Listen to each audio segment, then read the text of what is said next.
Assalomu alaykum, hurmatli kanalimiz ishtirokchilari. Barchangizni Eid Qurbon hayiti bilan tabriklayman. Keyingi Eid Qurbon bayramlariga ham qatorimizdan kam emasdan yetib kelishlikni Allohimda o'zi nasib etib aylasin. Kanalimiz ishtirokchilari, bugun 2026-yil 27-may. Anorimizda hozirgi vaqtda dastlabki g'uncha bo'lib guli ko'ringaniga ro'ppa-rosa bugun 1 oy bo'ldi. Mana shu 1 oydan keyin qilinadigan bir ishni amaliyotni aytib o'tmoqchiman. 2 kun davomida rosa yomg'ir yog'di bizda va yomg'irdan keyin tuprog'imiz mana yetarlicha namda oldi. Mana ko'rishingiz mumkin.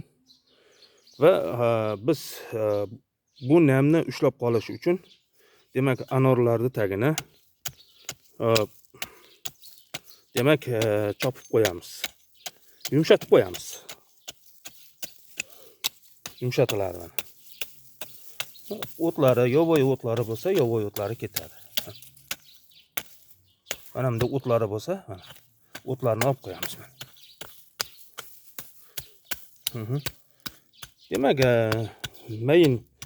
mayinroq qilamiz mana. Kesaklari bo'lsa mayin qilib qo'yamiz. Mana yumshatib mana taglari bilan chiroyli qilib yumshatamiz. Endi bu yerdagi namni ushlab qolish uchun bizda mana qo'ydi go'ngi bor. Mana bugun qurbonlikka qo'ylarni sotib yubordik. Endi tagini tozalayapmiz. Ana shu qo'ydi go'nglarini endi sekin olib kelib anorlarni tagiga solamiz mana. E'tibor bering mana. Mana qo'ydi go'ngi. Mana. Bo'ldi. Mana. Bo'ldi mana. Tagini yumshatdik, qo'ydi go'ngini mana solib qo'ydik.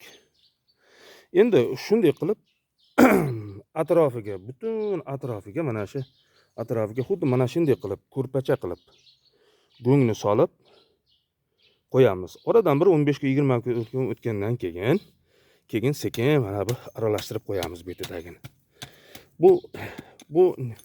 Bu amaliyot natijasida yer olgan namni, suvni mana bu qo'ydi go'ngi ushlab qoladi. Va tashqariga, tepaga namni ispariyana bo'lib bulanib ketishini oldini oladi va buning hisobiga anorni tagi, tuproq qismi granulashadi. Havo yaxshi kiradi ildiziga, ildizi bosilmaydi. Suvdan esa biroz iqtisod qilib, ekonom qilib olamiz. Ana shunday. Salomat bo'ling.